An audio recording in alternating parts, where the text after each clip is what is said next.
राजा बलि की कहानी इस प्रकार है। राजा बलि विरोचन और देवांबा के पुत्र थे। वे भक्त प्रहलाद के पौत्र थे।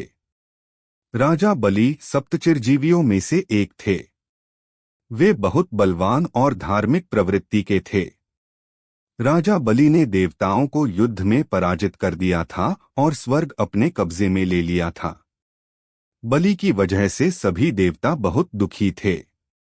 दुखी देवता अपनी माता अदिति के पास पहुंचे और अपनी समस्या बताई। इसके बाद अदिति ने पति कश्यप ऋषि के कहने पर एक व्रत किया, जिसके शुभ फल से भगवान विष्णु ने वामन देव के रूप में जन्म लिया। वामन देव ने छोटी उम्र में ही दैत्यराज बलि को पराजित कर दिया था। बलि अहंकारी था, उसे लगता था कि वह सबसे बड़ा दानी है।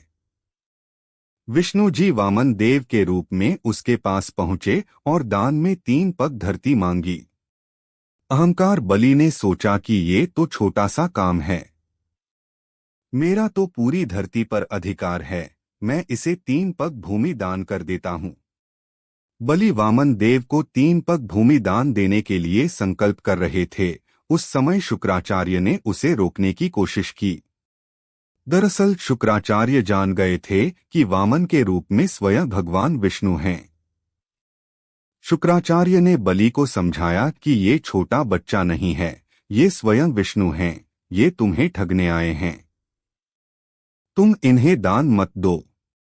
ये बात सुनकर बलि बोला कि अगर ये भगवान हैं और मेरे द्वार पर दान मांगने आए हैं तो भी मैं इन्हें मना नहीं कर सकता हूँ।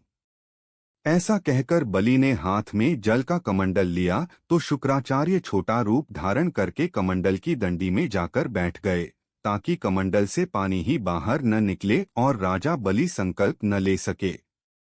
वामन देव शुक्राचार्य की योजना समझ गए।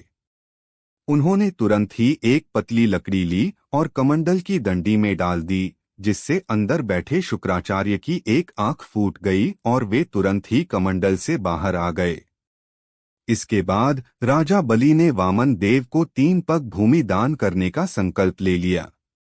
राजा के संकल्प लेने के बाद वामन देव ने अपना आकार बढ़ाकर एक पग में पृथ्वी और दूसरे पग में स्वर्ग नाप लिया।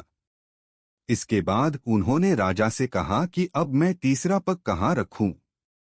ये सुनकर राजा बलि का अहंकार टूट गया।